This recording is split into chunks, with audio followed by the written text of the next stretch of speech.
Useless, Todd muttered, tossing the book onto the table like it was trash.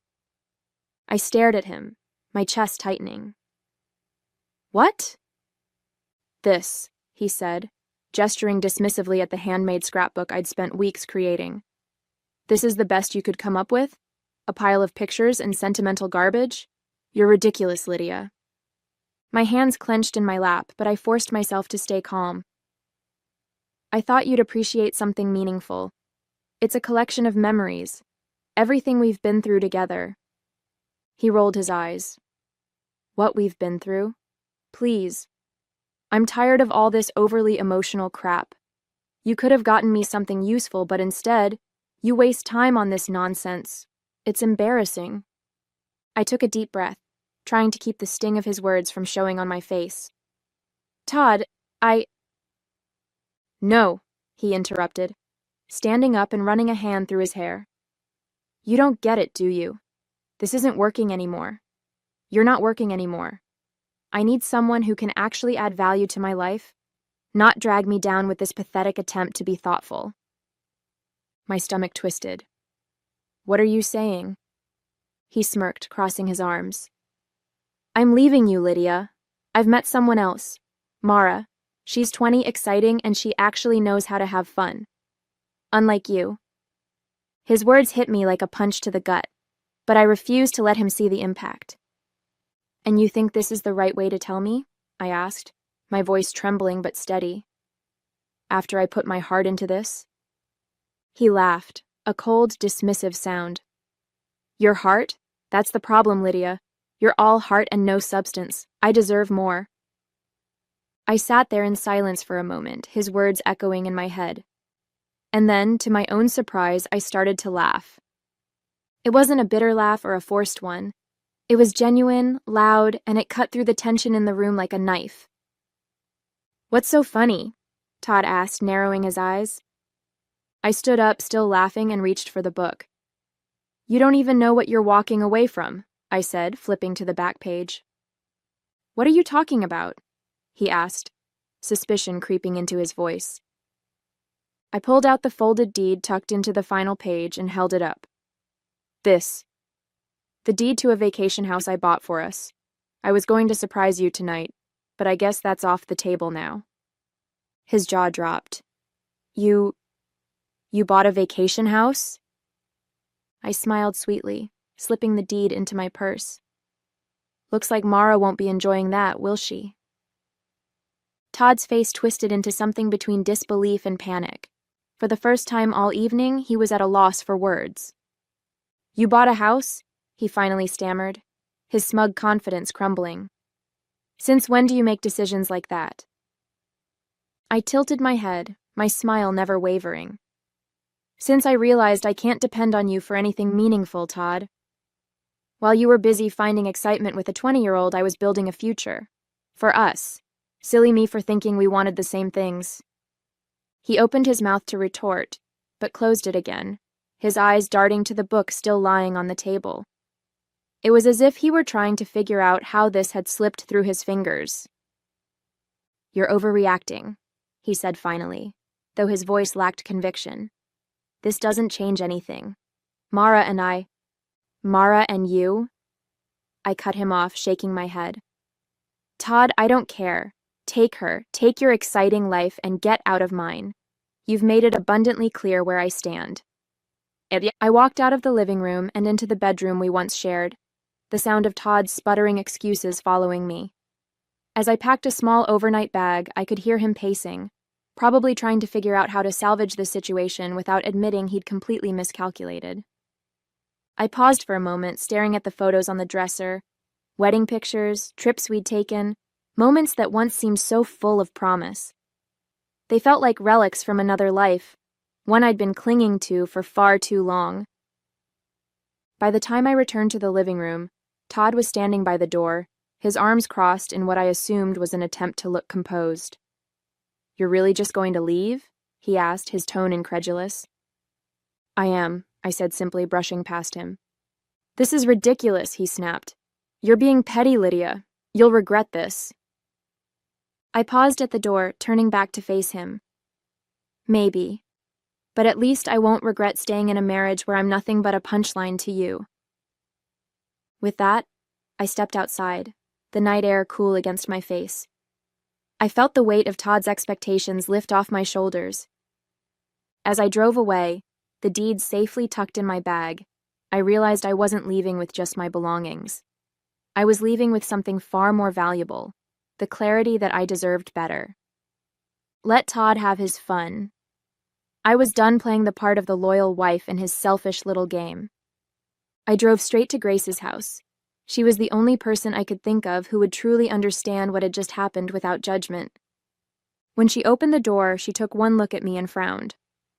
What did he do this time?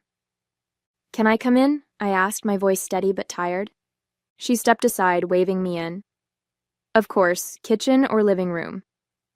Kitchen, I said, knowing she'd already be reaching for the wine. Minutes later, we were seated at her small kitchen table, a glass of Merlot in front of me and her undivided attention across from me. So, she said, leaning back in her chair. Spill. I took a deep breath, recounting everything, from the scrapbook to Todd's cruel words to his grand announcement about Mara. By the time I got to the part about the vacation house, her jaw had dropped. He called you useless after all you've done for him, she said, her voice rising with indignation.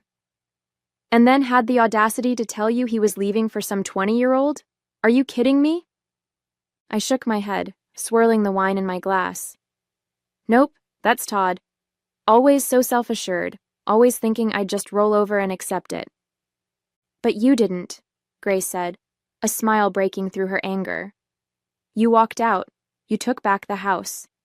And honestly, Lydia, good for you. Hearing her say it out loud made something inside me shift. I hadn't just walked away from Todd. I'd walked away from years of trying to be someone he could appreciate, someone who would never be enough for him. What now? Grace asked, snapping me out of my thoughts. I don't know, I admitted. I've been so wrapped up in making our marriage work, I don't even know who I am outside of it. Grace reached across the table and placed a hand over mine. You figure it out, one step at a time, but first you stay here tonight. No arguing. I smiled. Thanks, Grace. Later that night, as I lay on the couch in her living room, I felt the exhaustion of the day finally catch up to me. But beneath the tiredness was something else. Relief. Todd was no longer my problem. For years, I'd bent over backward to make him happy, and now I didn't have to. I didn't know what the future held, but I was excited to find out. The morning after I left Todd, I woke up in Grace's living room to the sound of my phone vibrating relentlessly on the coffee table. Groaning, I reached for it, squinting at the screen. Missed calls. 6. Text messages. 14. All from Todd.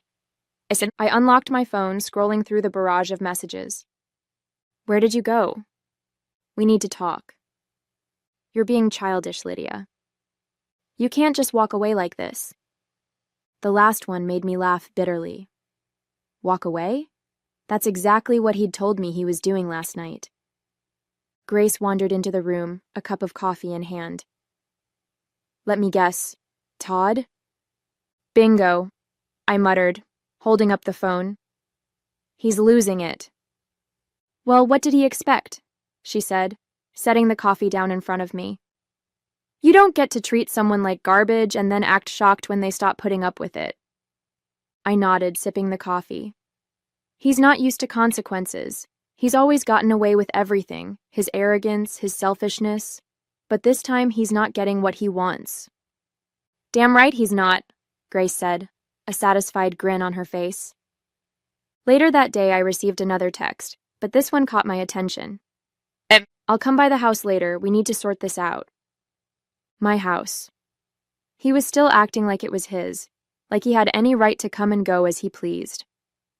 I thought about replying, telling him to stay away, but then I remembered something Grace had said the night before. Let him stew in it for a while. Instead, I ignored the text and spent the day with Grace, helping her with errands and catching up on parts of my life I'd neglected for years. By the time I returned to my house that evening, Todd's car was already parked in the driveway.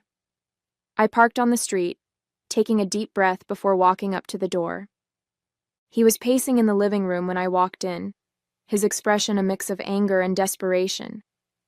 "You finally decided to show up," he said, his voice sharp. "I live here," I replied calmly, setting my purse down on the counter. "What are you doing here?" "We need to talk," he said, his tone softening. "This has gotten out of hand." I folded my arms, leaning against the counter. "What's gotten out of hand, Todd? The fact that I finally stood up for myself? Or the fact that you're realizing Mara isn't the prize you thought she was?" His jaw tightened, and for a moment, I thought he might explode. But instead, he sat down on the couch, running a hand through his hair. "Look, I made a mistake, okay? I wasn't thinking clearly. But we can fix this." I shook my head, a bitter laugh escaping my lips. "Fix this? Todd, this isn't a broken vase. This is years of you taking me for granted, dismissing everything I do, and expecting me to keep smiling through it." "Lydia," he started, but I cut him off. "No," I said firmly. "You don't get to decide when we fix things. You made your choice. Now, you can live with it." I grabbed my bag and walked upstairs, leaving him sitting there in stunned silence. The day after Todd's tantrum, I packed his things, left them neatly by the front door, and changed the locks. When he came back that evening, looking smug as ever, I met him on the porch with a firm expression and a folder in hand. "What's this?" he asked, glancing down at the papers I held. "Your things," I said, gesturing to the suitcase by the door. "And this is the contact information for the lawyer I hired this morning. You'll be hearing from her soon." His jaw tightened, but he still couldn't resist one last dig.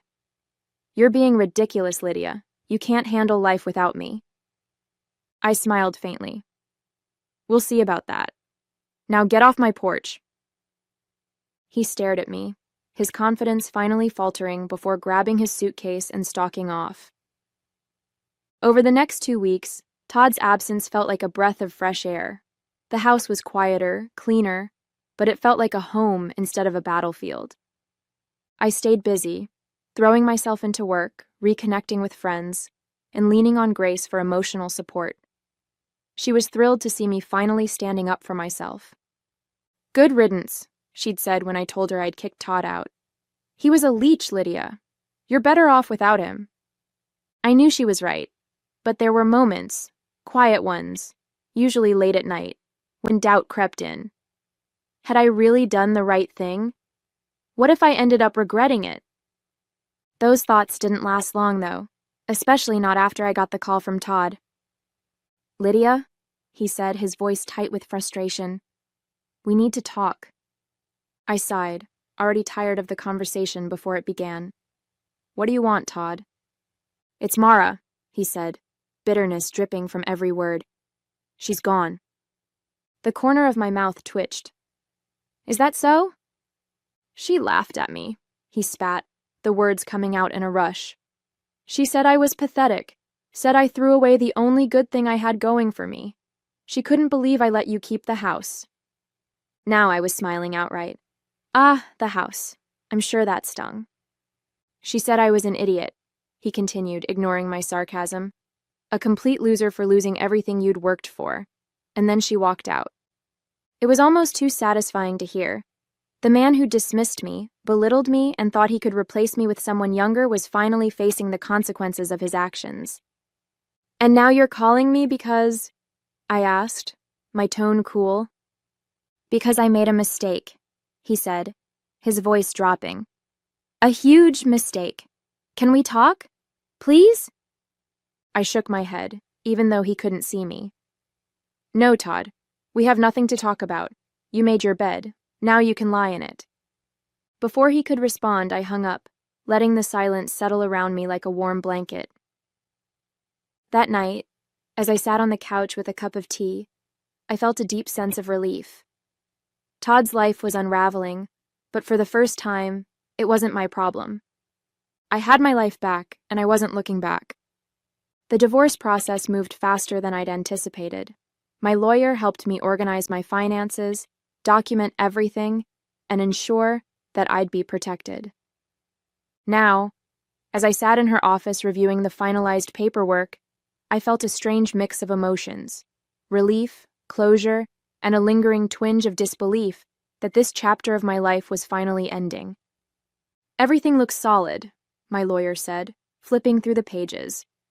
"Todd doesn't have much leverage here, especially since he hasn't contested anything. Frankly, I think he knows he's not in a position to fight you." I nodded, a small smile tugging at my lips. "I think he's finally realized I'm not the pushover he thought I was." She chuckled.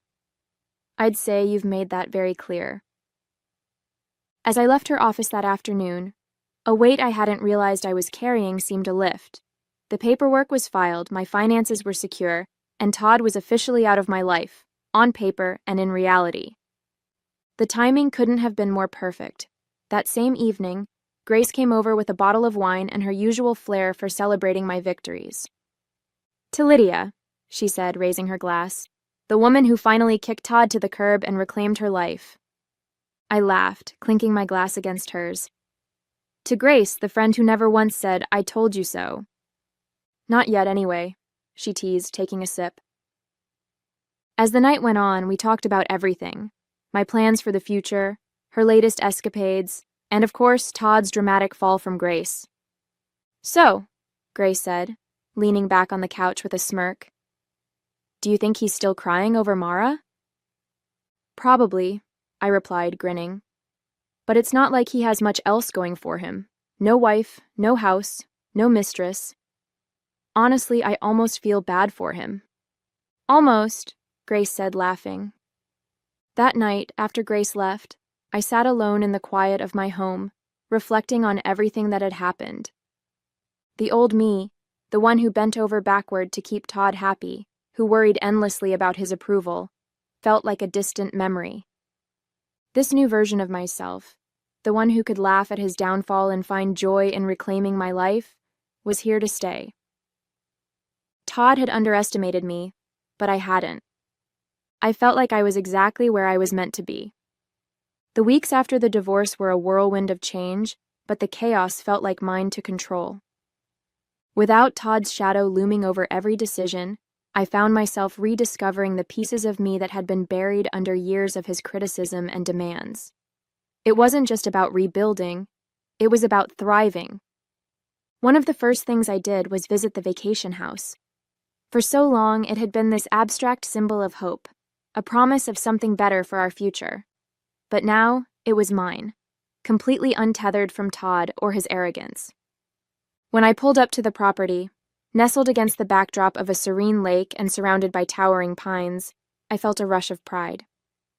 I'd done this. I'd made this dream a reality. Not for Todd, not for us, but for me. Inside, the house was everything I'd imagined, cozy but spacious, with large windows that framed the picturesque view. I spent the weekend there alone, unpacking boxes, arranging furniture, and savoring the peace that came with knowing I no longer had to share it with someone who didn't value me. Grace came to visit the following weekend, bringing her usual brand of contagious energy. "This place is amazing," she said, spinning in a slow circle in the living room. "How did you keep this a secret for so long?" "I don't know," I admitted, laughing. "I think I wanted it to be perfect before I shared it with anyone. And honestly, part of me was afraid Todd would ruin it." "Well, it's perfect now," she said, plopping onto the couch. "And you deserve every bit of it." I smiled, feeling a warmth that had nothing to do with the sunlight streaming through the windows. I felt like I truly deserved something good. As the weeks turned into months, I started to fill my life with things I'd put on hold for too long. I took up photography again, spending hours capturing the beauty of the lake and the surrounding woods. I joined a local book club, something Todd had always scoffed at as a waste of time. And I started traveling, not for work, not to meet anyone's expectations, but simply because I wanted to. Each new experience felt like a small rebellion against the version of myself I'd been with Todd. I wasn't just living, I was thriving. One evening, as I sat on the deck of the vacation house with a glass of wine in hand, I thought about the life I'd left behind. There was no anger anymore, no bitterness, just gratitude for the lessons I'd learned and the freedom I'd gained. A few months after the divorce was finalized, life felt like it had finally settled into a new rhythm. The vacation house became my sanctuary, a place where I could be alone with my thoughts or invite friends over to share the peace I'd found. Grace visited often, usually with a bottle of wine and stories about her latest adventures. "You've completely transformed, you know that?" she said one evening as we sat by the fire pit overlooking the lake. I looked at her, raising an eyebrow. "Transformed how?" Grace grinned. "The old Lydia?" She would have been fussing over everyone else's comfort, worried about whether the cushions were fluffed or the glasses were filled. "This Lydia?" She gestured at me, sitting in sweatpants with a cozy blanket wrapped around my shoulders. "She's relaxed, happy, and not giving a damn about what anyone thinks." I laughed, sipping my wine. I guess I've realized I can only control my own happiness. Trying to make Todd happy was like pouring water into a bucket with a hole in it. It was never enough. Those lessons extended beyond the house, too. I started freelancing, something I'd always wanted to do but never pursued, because Todd thought it was too unstable. Now my schedule was my own, and the freedom was exhilarating. One of my clients, a design firm, invited me to lead a workshop for their team. The experience reignited a confidence in me I hadn't felt in years. "Why haven't you started your own business?" the CEO asked after the workshop. The question lingered in my mind long after I left the meeting. Why hadn't I? A few weeks later, I started laying the groundwork for my own consulting firm. It was terrifying, but for the first time, I wasn't holding myself back out of fear of failure, or worse, Todd's disapproval. Grace cheered me on every step of the way, even helping me come up with a name for the business. "Phoenix Consulting," she suggested, her eyes sparkling with excitement. "Because you've risen from the ashes like the badass you are." I rolled my eyes, but I couldn't help smiling.